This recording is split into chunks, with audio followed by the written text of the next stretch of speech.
there's ups and downs, there's injuries. Jacob, we have heard from this group, has been a big part of this team, but Jake has also been a big part of this team. What have you seen of his play and his time in the locker room as well?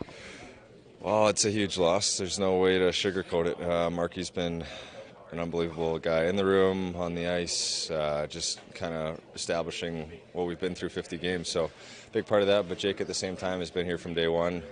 He's been working his bag off in practice every day. I'm sure Marky will say is, a big part of his success too. Those guys are together all the time. They're enjoying themselves. They push each other to get better. Jake's been a starter in this league for a long time, played a long time, won a Stanley Cup. We're super fortunate to have him. I think as we showed to ourselves last game, critical point of the game, he comes in cold. We're able to buckle down defensively and arguably play our best 40-ish minute stretch of this kind of last 5-10 games we've had. So hopefully we can continue that and play well for him. Speaking of that stretch, those second and third periods, whether it was the ozone sustained time there in the second or it's just the defensive buy-in and the effort, especially in the final minutes, now that you guys had that success, how do you carry that into these next 2 games on the road? It's the recipe right there. We kind of proved to ourselves that we can do it. Reproved, I guess. We've been talking about it here for a little bit. It's just really just trusting that we're a good team, trusting, when your line mates go out there, your deep partner goes out there, that you guys are going to be at your best. It's no teams are going to take it easy on you. You see, Boston loses test, goes back and wins a huge game the next night. It doesn't matter travel schedule, the grind of the schedule. Everyone's going through it, and I think for us, we're again a couple 3-4 games and so many days that we're going to have to really take advantage of this now. Build off some success. It's nice to get a win, kind of relax, and have a couple days in between games, but. We're right back at it against a team that's been clicking really well here in Montreal. Something we've heard a lot this season is about how intentional these practices are and how there's an effort there. And today's practice seemed really high energy, really fun. You guys were having a good time out there. How would you describe the energy that you guys brought to this practice session heading into this road trip? Well, we won last game. You can tell. Guys are smiling. Guys are enjoying themselves. You're excited to get into the rink. You're excited to get back out and working. And it's a lot easier to work hard, when you're having success. So. By no means are we out of it. By no means is Montreal or Philly going to take it easy on us. We know we've got a tough little stretch here again in whatever it is before the bye week and 4 nations that we're going to have to take advantage of. And, we just got to enjoy the wins, learn from the losses, and keep plugging away. Sheldon, during that tougher stretch, said that, defensively you guys were playing relatively well for the most part, but what was maybe the biggest difference as a D-core that you felt like you were able to contribute more to that offense, whether it was breaking out quicker, retrieving pucks quicker? What did you think? Just overall you did better last week. Yeah, I don't know. I think for us to, we go down one early and it would have been easy for us to kind of just keel over, okay, here we go again. And I think just watching it this morning and the shifts when we're having success, like the competitiveness for us, whether it was spending a little less time in D zone or a puck that was on the half wall or below our goal line that maybe they got a stick on over the last couple of games that stay in our zone, they get a shot, create more offense. We were getting that and getting it out. Same way with offense, for us as defensemen, whether we were pinching down the walls or doing something to keep plays alive, we were doing that as opposed to get a stick, it gets out, they get a chance to change. And we saw that stretch in the second period. We watched it today. We changed over 3 sets of lines and D pairs where there's a bunch of times where we're making the right reads, where we're going down the walls, we're having guys come above us. It's super easy for us to have good gaps when our forwards are tracking back, and vice versa. It's easy for us to have zone time when we're able to gap up. So there's a lot of things that have to go right. I don't think it was just necessarily the D were more dialed in or anything. I think our team as a whole last game, we were just so well connected and reading off one another, and again, just trusting what's got us the success over the last 50 games. Thank you so much. For you, I know we talked about it post-game, but for you to be able to continue your hard work here and also be a huge part of this team, what are you most looking forward to, or what are you expecting out of these next few weeks? Status quo for me. Not a thing changes, We wish Marky hopefully a speedy recovery. He seems in great spirits today, and but it's a good opportunity for myself, to get back in there.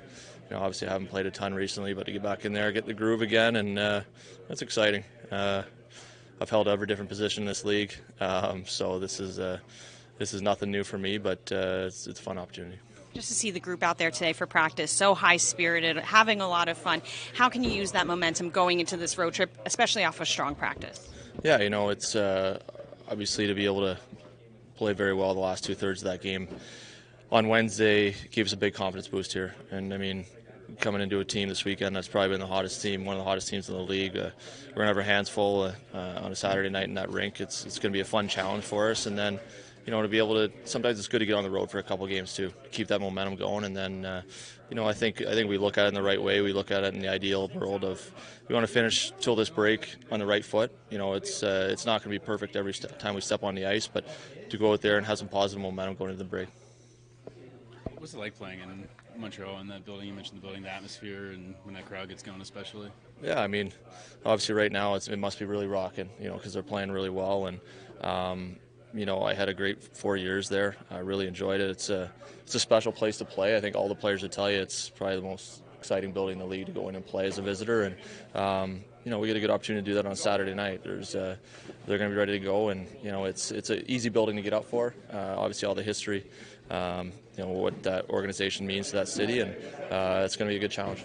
I know you haven't been here long, but what's it like getting to know Isaac so far? Yeah, I met him last year. Obviously, he's a great kid. He's having a good year, and it's a good opportunity for him. I've been in those shoes before, and to be able to come up and you want to you learn and slowly get your feet wet, accustomed to sort of what it's like at this level, and someday he'll be here, and you slowly got to break your way into it. It doesn't happen overnight, but one step at a time.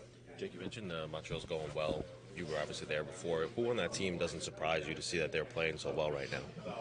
I mean, they get a lot of young talent that's finally, I think, blossoming into what they're expected to be. And I think Marty St. Louis is really the ringleader there. He brings those guys along. I think he's a pure motivator. He's a great teacher, and I learned a lot from him in my 4 years, 3 with him, and I think it takes time. It takes time for everyone, but you're seeing right now, I think the results of that group's starting to come together. And like I said, I think we haven't played them in a little while, but over the last month, they've probably been in the top, 4 or 5 teams in the league. So we're going to have a test tomorrow. Thank you. Thank you. Sheldon, with the team announcing the Jacob Markstrom injury today, just your comments on that and what Markstrom has brought to this team in this first stretch of games. It's kind of what I had expected. Maybe a little bit worse in terms of the timeline, but it is what it is. You got to take these things as they come. It's a reality of the league. Pretty much every team deals with it in some form or another. Obviously, it means a lot to us. He's played extremely well. He's helped us, pick up points when we haven't been very good, and is a big part of our team, no doubt. But I've talked about this from the start of this season. You want to be a type of team that no matter what happens, you can pick each other up, and the structure can take care of itself, and the collective group can be better to help out. And obviously Jake, as he showed the other night, when he comes in cold, he can do a job for us, and he's played some good hockey. He's won a lot of games in the league, got a tremendous amount of experience, and he'll be ready, and our team will be ready to support him. Something that a lot of players have said about Jake is just his hard work, always showing up, always that professionalism, that veteran experience. What have you seen of his hard work this season? Yeah, just consistent. He's consistent. That's what you want in any player, but especially a goaltender.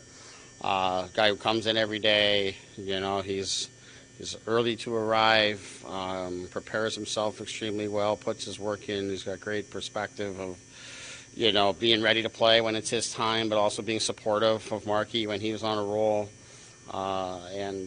He's been in these situations before, so he'll just pick up and go, and we'll support him with our team play, and we just keep pressing along, just as we did the other night. Coach, how fortunate do you feel to lose Jacob Markstrom, but Jake Allen is the guy who's stepping in? Yeah, it's the depth and goal is important for these reasons. I mean, pretty much every team in the NHL, for the most part, is leaning on 2 guys, whether there's injuries or not. They're leaning more on the second guy than probably ever these days. So that's really important, and we've had that consistently from the start. And early on in the season, Jake Allen was tremendous for us, and Markey was trying to find his game, and then Markey found a groove, and Jake was very supportive and patient and waiting for his chance and staying ready and all that, and here we are. So, like I said the other day, injuries happen. Someone like Markey, who's been so good for us and was in such a groove, you hate to see it, but it's the reality of the league. I don't think twice about it. You just press on. Whether it's a forward, defenseman, goalie, whatever it is. I don't think as a team you let these kind of things phase you. You just got to keep on playing. You mentioned needing the second guy more than ever. You have Poulter here now, 7 games until the Four Nations break. Are you considering at all having an NHL debut for Poulter here? I think you'll see Dawes come up here. We want to be patient and allow him some time. I think he'll play for Utica this weekend, and then we'll look at bringing him here. But Poulter's done a good job down there. Times that Dawes himself has had injuries and what have you. So we talk about depth and goal. It's not just at the NHL level. Poulter gets some time here with us, and he'll come on the trip and back up and stay ready and all of that. And they've liked his development. But as I say, I think you'll see Dawes here, and certainly he'll get some opportunity. Justin Dowling has played like a really steady defensive game for you when he's been in the fourth line role a lot this year. On this setup with Mercer and Meyer, how do you think maybe it suits his offensive game and frees him up a little bit to maybe create a little more offense and use those skills too? Yeah, I think there's great potential for that for sure. I think he does have the ability to make a play, and at the American League level, he's been a consistent offensive player. He's played at times on the fourth line with Cotter, and we've seen some of that. But yeah, I like the role that he served there. Obviously, my intent going in before we ran into the Palat injury was to have Cotter in the middle there. And with Palat's illness, it shook things up a little bit, and then puts Dowling in that spot. As you say, he did a really nice job, complimenting those guys, making plays when the opportunity was there, skating and working off the puck to keep offense alive. Obviously, Timo and Merce had their best game in a long time, and Dowling complimented, so it makes you want to kind of stay with that and see if they can, build on it. So that's why we kept the look the same here today. Will Palat travel? Yes, he will. Would you say Four Nations is out of the picture for Jacob now? Certainly, it appears that way. Yeah, I mean, I guess you never rule anything out with these types of things. Sometimes it heals quicker than people think. Sometimes it takes longer than you think. So, I don't think there's any guarantees either way. But I think the expectation now is that he won't be on the ice between now and Four Nations beginning, and then he'll take it from there. No Jack today. Just any concern there? He said we expect him to be available tomorrow. It's just that finger's swollen up pretty good from the cut he had the other day. Not to mention, probably more significantly, is the risk of infection and things like that. Just putting your hand in the glove and stuff. So just another day off the ice reduces those chances. We expect him to skate tomorrow and be ready to play. Is there an updated timeline on Hataka, who's been with the team? I'm not quite sure on the exact timeline, but he's obviously progressing very well. Got through our practice here today. So I think there's a plan for him to get up and running in Utica at some point soon. I'm not quite certain exactly where that is. I'm enjoying having the extra body in practice here right now. Any concern any further with the illnesses going around? I don't think anything new has popped up here today. So, Pally got beaten up on it by it pretty good, and we're hoping we can press by this again. Another off day yesterday, keeping the players away from one another for the most part, and all of that. Hopefully we can push by it.